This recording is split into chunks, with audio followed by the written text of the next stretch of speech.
computer class. We have started chapter number 3 in previous class. So let's continue the chapter.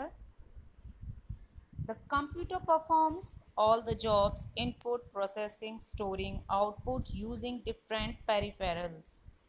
It means कि जो computer है वो input, processing और storing और फिर आउटपुट देने की, जो मैंने आपको इससे पहली क्लास में we have already discussed about that कि how does a computer works, computer कैसे काम करता है, उसकी input, processing, storing, output units के बारे में हम इस चैप्टर में पढ़ रहे हैं। तो कंप्यूटर सारी जॉब्स को परफॉर्म किस तरीके से करता है? पहले इनपुट लेता है, फिर प्रोसेसिंग करता है, उस डाटा को स्टोर करता है, फिर हमें आउटपुट देता है यूजिंग डिफरेंट पेरिफेरल्स। पेरिफेरल्स मतलब कि जो कंप्यूटर की डिवाइसेस होती हैं ना सारी, उनको पेरिफेरल्स बोलते हैं।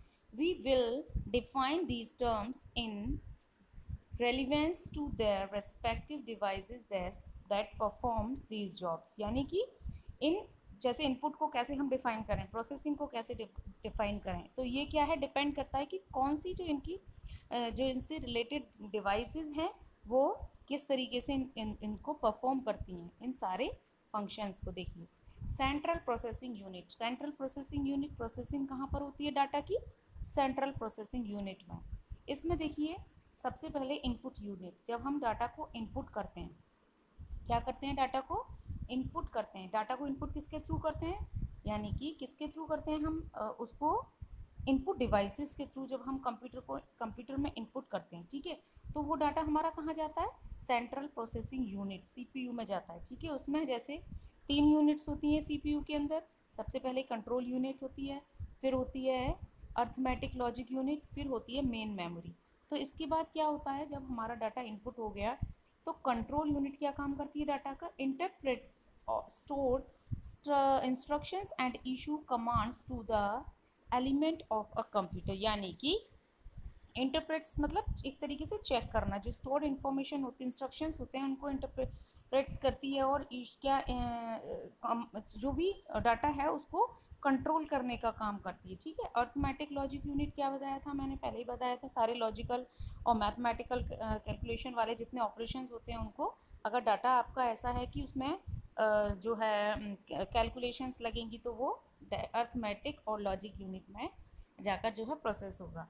इसके बाद होती है main memory. Main memory holds data, instructions and result of the processing.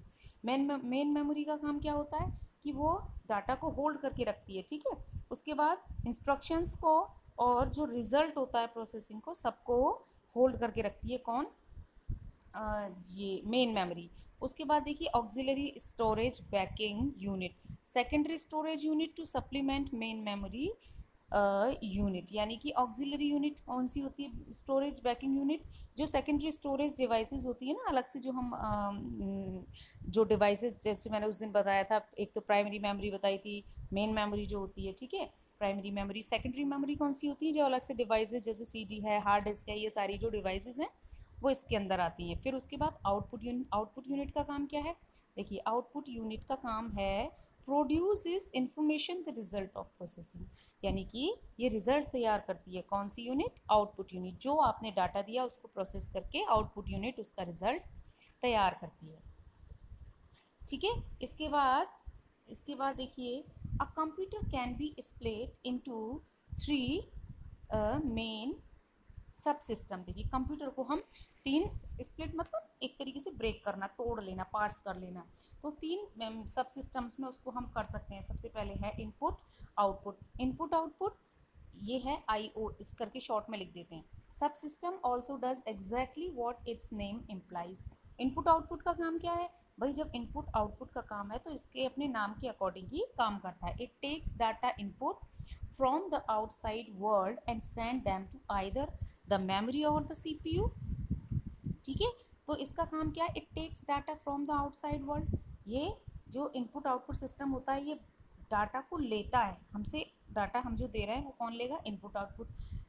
ठीक है, सब सिस्टम उसके बाद क्या कर देगा? या तो इस डाटा को मेमोरी को दे देगा या फिर CPU में। And it also takes the data and send them back out.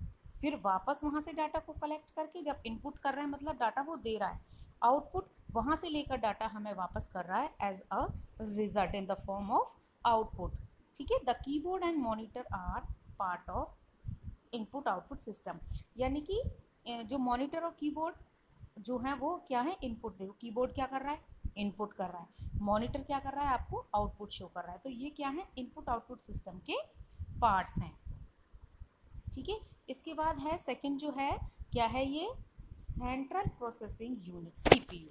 The central processing unit also known as CPU takes the decision. अब जो ये क्या है, इनपुट, ये सेंट्रल प्रोसेसिंग यूनिट है, इसको हम किस नाम से भी जानते हैं, सीपीयू के नाम से, ठीक है। Takes the decision on what is being told to do and that performs that operation.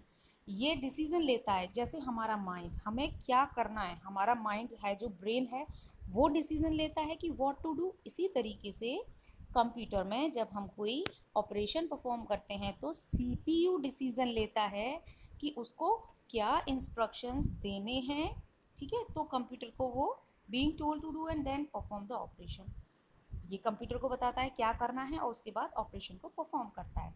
The CPU is the brain of computer. It does all the processing, takes the decision on what is being told to do and then perform that operation. Same thing जो भी मैंने बताया कि जो है data को जब input output devices ले लेती हैं तो वो इनपुट डिवाइसेस ले लेती हैं तो वो कहाँ जाता है डाटा, सीपीयू में। तो सीपीयू डिसाइड करता है कि उसको क्या इंस्ट्रक्शंस देने हैं, कैसे रिजल्ट तैयार करना है, क्या करना है उस डाटा के साथ। तो इसको हम कंप्यूटर का माइंड भी कहते हैं। It does all the interpretation and manipulation of data.